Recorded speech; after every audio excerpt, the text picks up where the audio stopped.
Hey, what's happening, y'all? Welcome back to the Media Goose channel. It is I, the Media Goose, RJG, Ryan James Gorman. And the goose is loose, baby. Huh? I'm coming at you today, finally, with my review of Season 2 of Daredevil.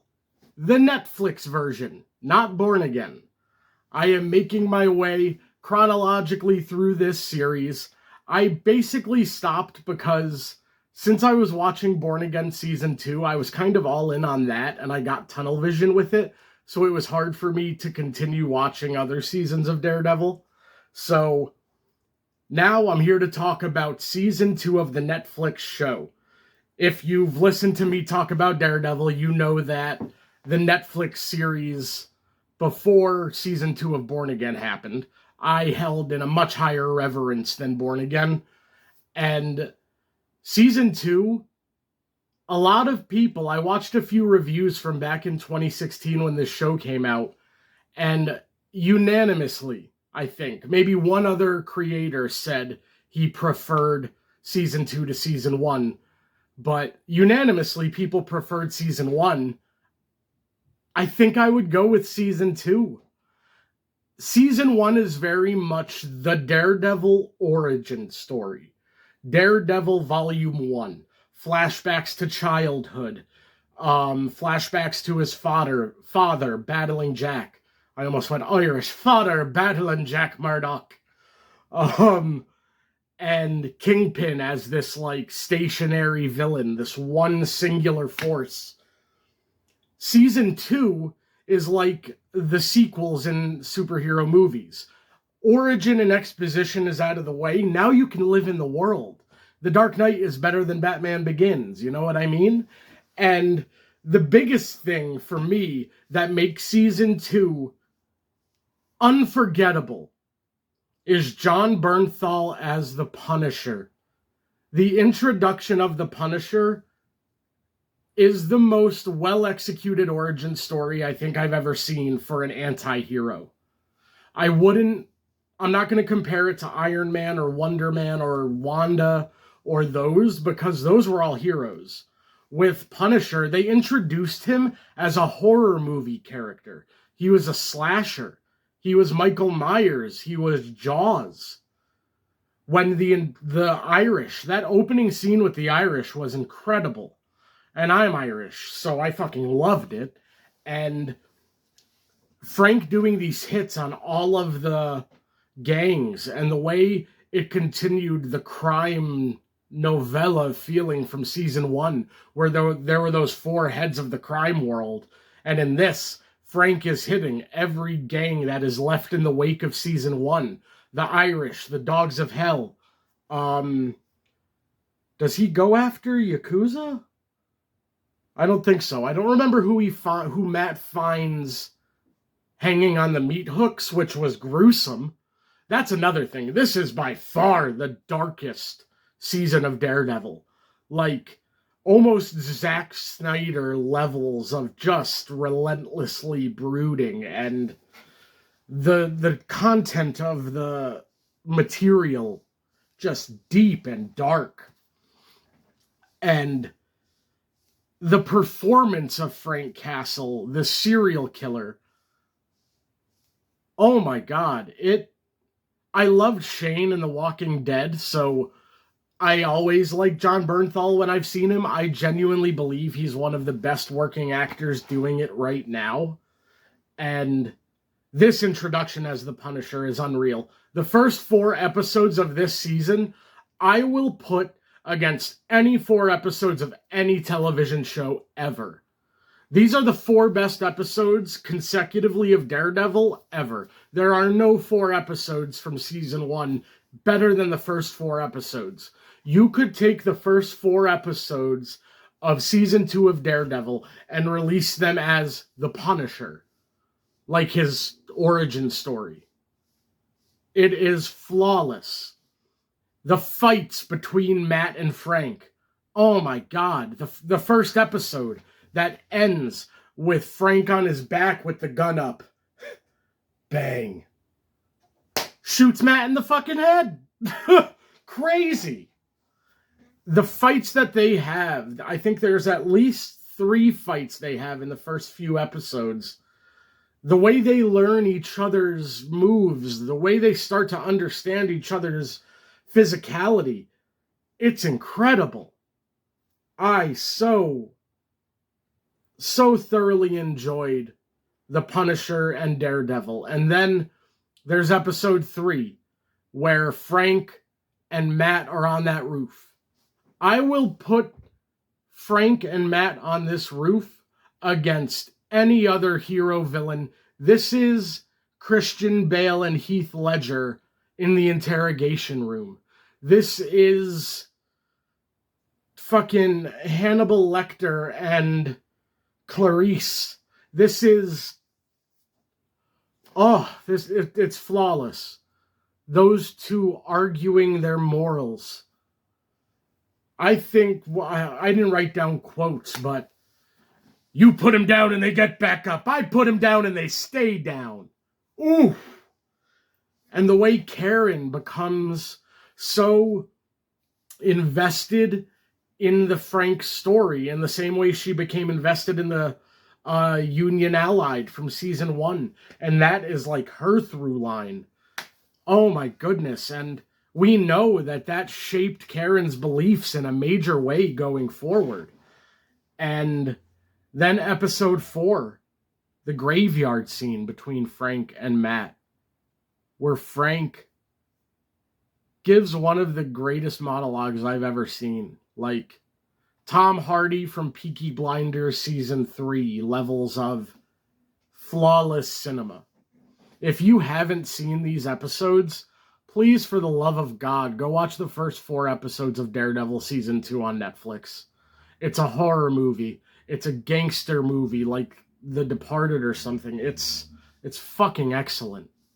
And at the end of that episode, we meet Elektra. And Elektra seemed to be very divisive for people in the reviews that I watched. I loved it. It was not divisive for me at all. I absolutely loved the introduction and handling of Elektra. The flashbacks to young Matt and Elektra meeting. The big reveal that Elektra was always a plant from Stick. And how that destroys Matt. It recontextualizes the way he has to consider every moment him and Elektra ever had. Elektra represents so much for Matt. Foggy and Karen on one side, Elektra and Stick on the other. Ego versus id. Like,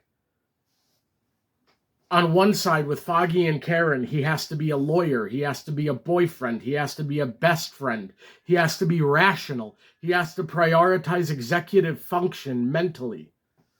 With Elektra, he is free of judgment. He is fully allowed to act on his impulses. Daredevil is not the mask for Matt in this season. Matt Murdock is a mask for Matt. It's his wild side. It's his id. His natural primal instincts. His full vigilante hero side doesn't have to worry about the altar of Matt Murdock anymore.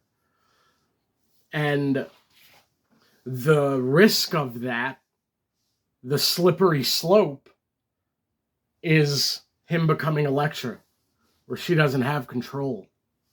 There's that scene where, also, before I get into it, the Hand. The Hand are the coolest ninjas I have ever seen.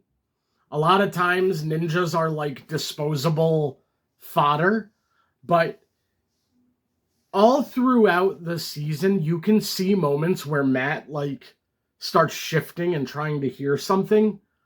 I would love to talk to the creators and ask if they were teasing the Hand was always hunting and Matt was always hearing, but because they're so trained to cloak their heartbeat, he couldn't find them.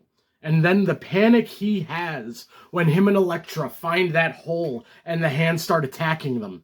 And he's like, I can't find them. And Elektra has to teach Matt. Elektra has to nurture Matthew. Elektra is such a phenomenal character.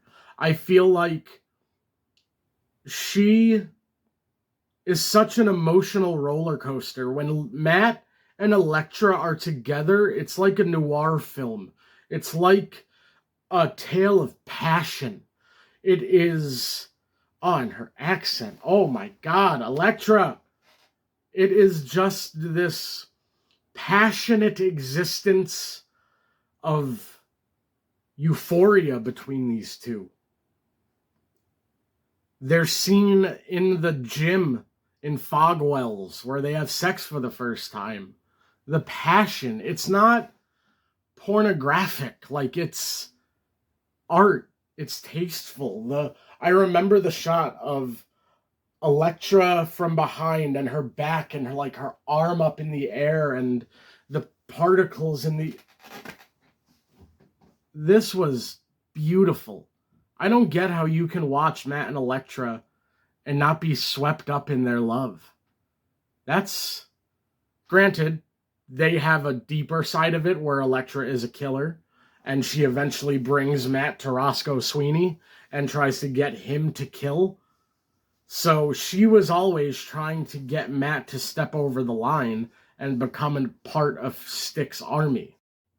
And the point I was going to make, when Elektra kills that kid, the ninja from the hand that Matt catches and Matt realizes is a kid, when she cuts his throat, that is the slippery slope Matt is afraid to go down. If Matt were to fully follow his impulses, he could get to the point of being Elektra where he starts killing people. So that is the pull back to Karen and Foggy. This season is really Matt's friends, and what a lot of people don't seem to understand, Elektra and Stick are Matt's family. That's family Daredevil. It's his friend life and his family. That's not like an ex-girlfriend. Like that's, and I get they're romantic. That's not a familial thing. But Stick trained them both. It's like, it's almost fucked up. Like, I feel like in a different world, they would be revealed to be twins at some point and they'd have to kill each other. But in this one, it's romantic and it's twisted of Stick. Stick is a piece of shit. Every time the guy shows up, he is just a bastard.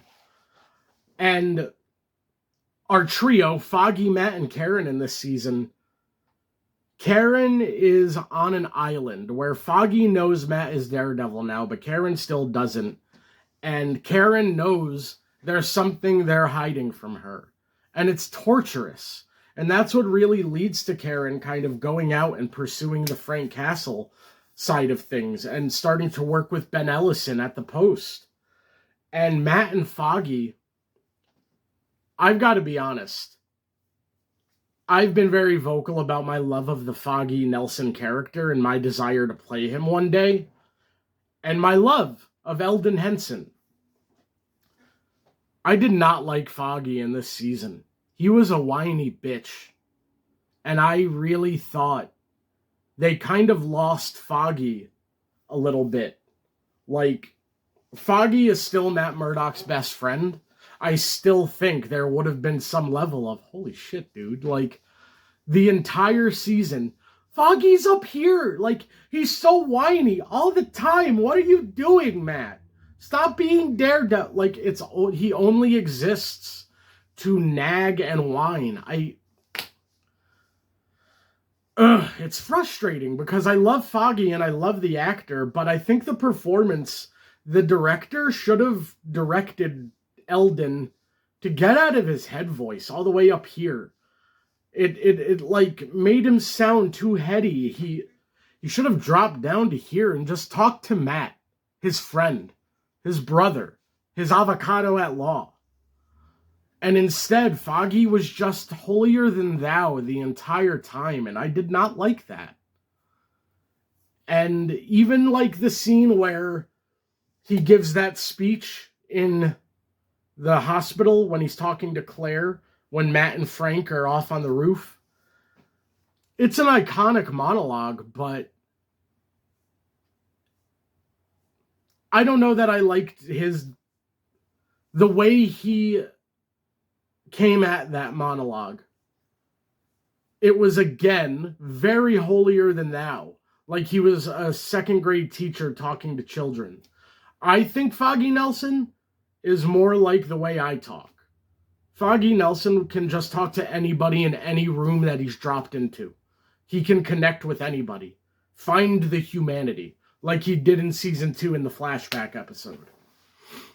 So I didn't like preachy, holier than thou Foggy.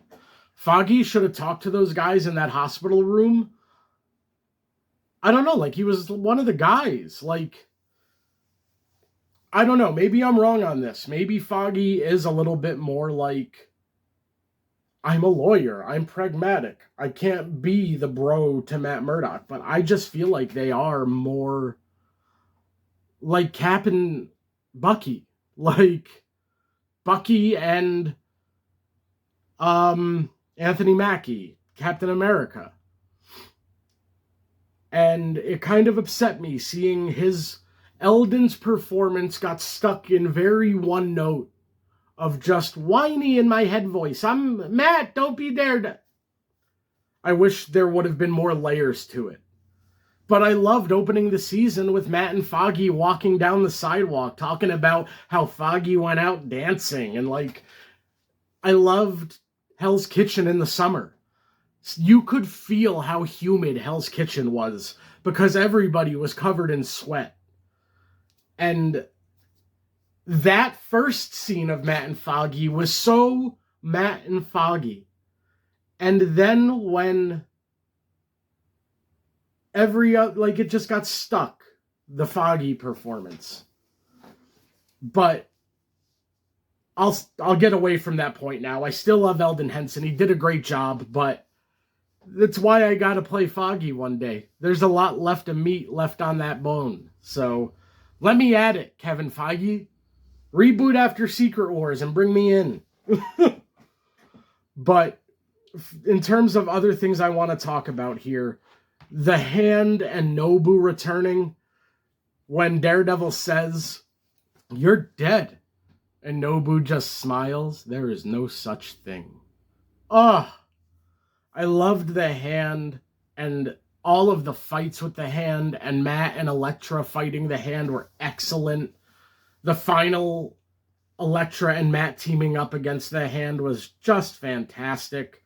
Frank Castle and Karen, everything with Frank and his commander who testified during the trial of Frank Castle. I didn't even talk about the trial of Frank Castle, which was fucking excellent. It was so cool to see Foggy have to give that opening statement, even though that's Matt's specialty, Matt's wheelhouse. It put Foggy out of his comfort zone, and he nailed it, because that's Foggy. He's cool under pressure. And the DA, Reyes, and her assistant, they're a big part of the season. Grotto, in the first 4 episodes. Grotto was so damn good the way they handled that, and the DA using him as bait for the punch. And of course, what Daredevil has become famous for, what we wait for in every season of Daredevil now, the hallway fight, which in this season was a hallway and down a stairwell fight where Matt took on the entire Dogs of Hell gang. After Frank blew up all of their motorcycles, Matt knocked out Frank, so Matt didn't even have Frank to help. Matt using that chain that is tied to his hand from Frank having him chained up on the roof, and then the choreography of that fight going down that hallway, down that stairwell, it's breathtaking. The hallway fight from scene 1, or from season 1, I should say, is so iconic that I didn't think it could be topped. And it was. It was topped in every way. That long shot fighting the Dogs of Hell was simply incredible. Some of the best fighting Daredevil has ever done. I love season 2 of Daredevil. I actually like it more than season 1. And I know that's probably going to be unpopular, but those first 4 episodes are cinematic perfection. Please go back and watch them. Episodes 3 and 4 in particular. Just Frank and Matt on the roof, and then Frank and Matt teaming up against the Irish. The Irish, so damn cool. Brett Mahoney continuing his ascent, and Matt, when he stops Frank and after the graveyard scene, he gives Brett the arrest that gives Brett a promotion. The world of characters in this season was so beautiful. When the commander, what's his name? Clancy Brown, Mr. Krabs, and Maroney from Penguin, when he was on the stand testifying for Frank, that was some really powerful stuff. And Matt going to church, Matt and Father Lantham, fantastic. Father Lantham dropped some more Catholic bars. The scene they have at the beginning of the season when he asks, then why do I still feel guilt? And Father Lantham says, because the job isn't done. Oh, bars. So y'all, season 2 of Daredevil, I think, is an improvement over the impeccable season 1. I honestly feel like those first 3 seasons are just equal. They all present something very different. And season 2 is just the darkest. I love the passionate love and the noir feeling that the Elektra story brings into things. The twist of Stick and like that Daredevil family. It was just wonderful. Karen and Frank, Karen becoming employed at the Post was really strong. I kind of at one point started to feel like, did you really need to kill Ben Urich? Like, everything between Karen and Ben Ellison, I was like, couldn't that just have been Ben? But everything with Karen and Ben in season 1 was so good, so I don't know if there was a lot more to say there. And that death of Ben has led to so much, as we saw in the finale of Born Again season 2 last night. So y'all, if you're not going to go back and watch all of season 2 of Daredevil, please go watch the first 4 episodes. It is the best 4 episodes of any show I've ever watched. So, season 2 of Daredevil, better than season 1, darker than season 1. The fight choreography is awesome. The Hand, the Punisher, Elektra, Matt Murdock. I feel like I've not spent enough time just saying how incredible of an actor Charlie Cox is. Charlie Cox as Daredevil is peak superhero casting, as is John Bernthal as the Punisher, as is Deborah Ann Wool as Karen Page, as is Vincent D'Onofrio. I feel like Daredevil is it has ascended beyond being considered a superhero project. This is like The Sopranos. This is like The Wire. Like, it's not a superhero show. Don't think that. Season 2 is the darkest this show ever got, and I loved it. So y'all, give me your thoughts on Daredevil Season 2. Go check it out if you haven't. Tell me if you liked the Elektra story. I saw that was really divisive for some people. I loved it. I loved seeing Matt fully live out that passionate id, that instinctual primal lust. So y'all, thank you for spending time with me today. My review of Season 3 of Daredevil will be out within the next week, I hope. Stick around. I got a lot more stuff coming. The goose is out. Hey!